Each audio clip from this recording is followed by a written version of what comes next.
Futch with Shoreline Marine Products. I've been a certified marine mechanic for over 25 years, and I'm here today as Captain Weekend. Today I'm going to share a variety of easy boating projects that you can do yourself with the common tools that you've probably got in your toolbox right now. I'll be by your side every step of the way, and together we'll install a variety of top quality Shoreline Marine products to get you back on the water faster.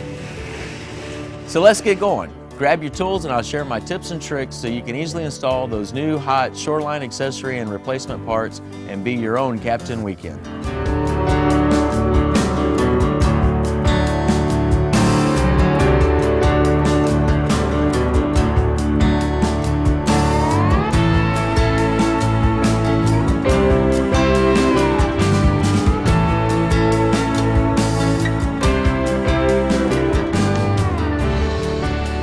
Hi, it's Loye, Captain Weekend with Shoreline Marine Products. I was out on the water last week. My live well went out. Going to have to replace it.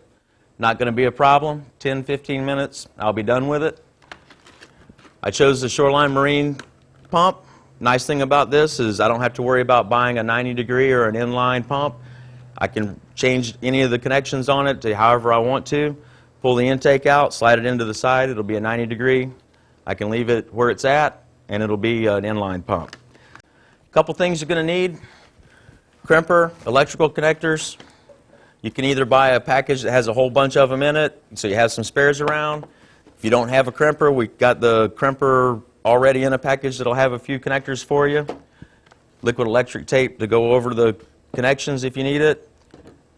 Going to need some type of a sealant to seal your hole when you put the new pump in. You can either use goop or any type of marine sealant, as long as it's an underwater sealant. I like to use silicone just in case I have to replace the pump down the road. It's a little bit easier to come out. Don't have to worry about it getting stuck in there and having a hard time getting everything out.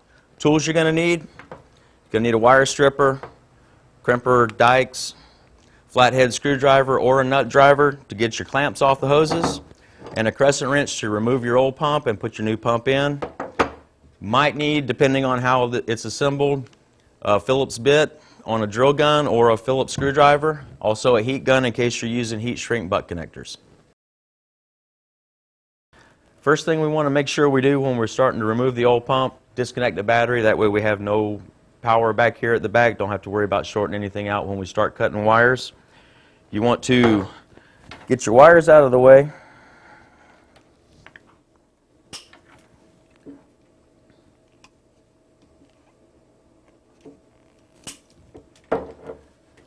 Nice and loose so we can get to everything. Want to remove our hose.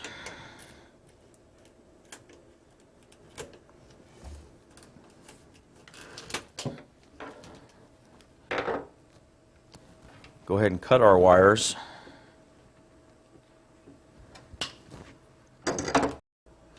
Well, I found my leak. The nipple for the hose was actually cracked on my pump. That's where my leak was coming from. As I was pulling the hose off, the nipple actually broke inside.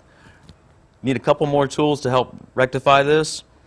Easiest way to do it: take a pair of pliers, crush the nipple inside. Then you can take a pair of needle nose, reach in, give it a twist, and it'll pull right out.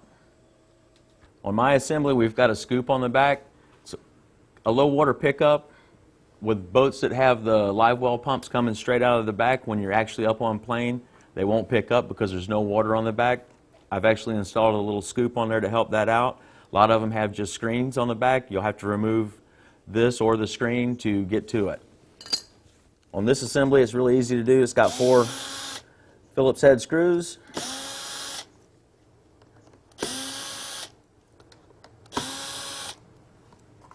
Comes right off. Nuts right there. Little twist. Pull the nut off. Ready to take it out. Usually take your wrench and just give it a couple of taps.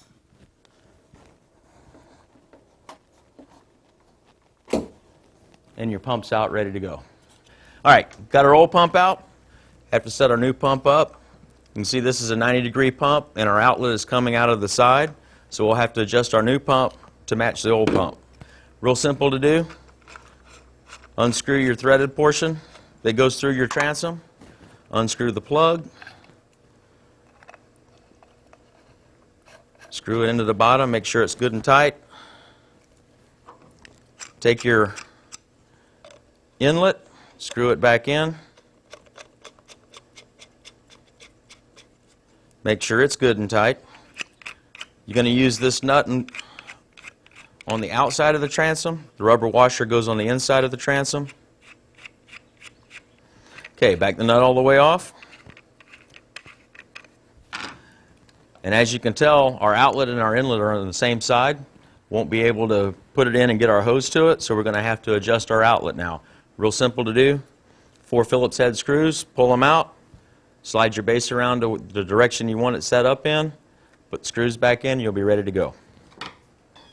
Have everything adjusted like we need it, put the screws back in the base.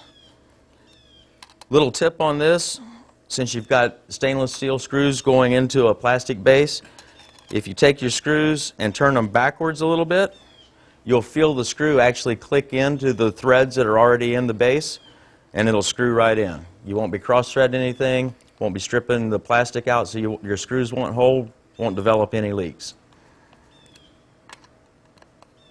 Make sure they're nice and snug, and you're ready to put it in the hull. I like to use silicone on these, because if I have to replace it again down the road, it's not near as hard to pull out. If you use 5200 or Goop, which is a really good adhesive, it makes it hard to pull out. You'll wind up busting up plastic and having to pick the plastic out and then dig all the other stuff out, all your sealant, once you get your pumps ready to install. Other thing you need to do, make sure your surfaces are nice and clean so your sealant adheres to it and you don't have any leaks develop from dirt and debris that's underneath the silicone and it doesn't get a good seal. Take our silicone, put a nice little bead around the inlet. I usually run a little bit up the threads just to help protect the transom, just in case any water happens to get in there.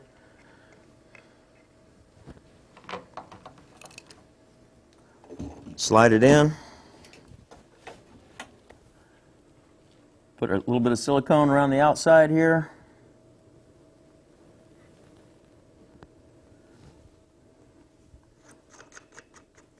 Run our nut down on it. You're going to have to hold the pump on the inside. Might need a hand depending on your boat.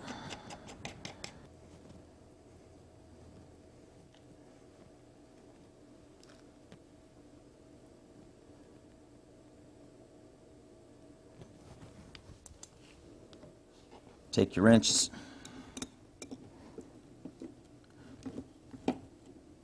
Snug it up.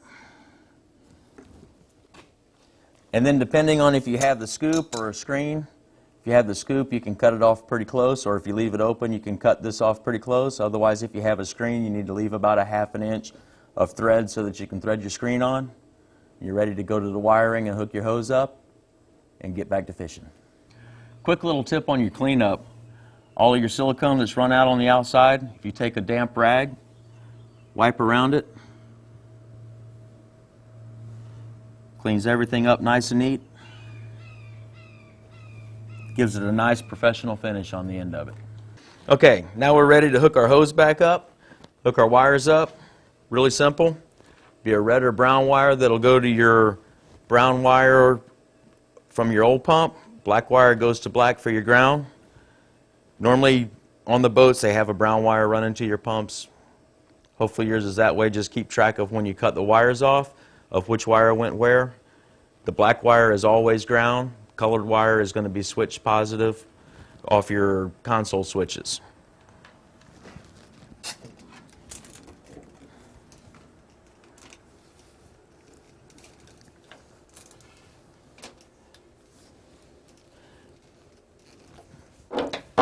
I always like to stick my hose on first. That way if I have to run a wire along it, I can use it to tie wrap everything down.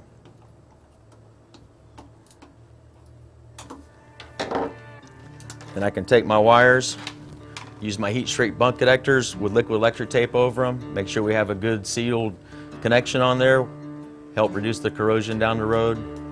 and we'll be ready to go fishing.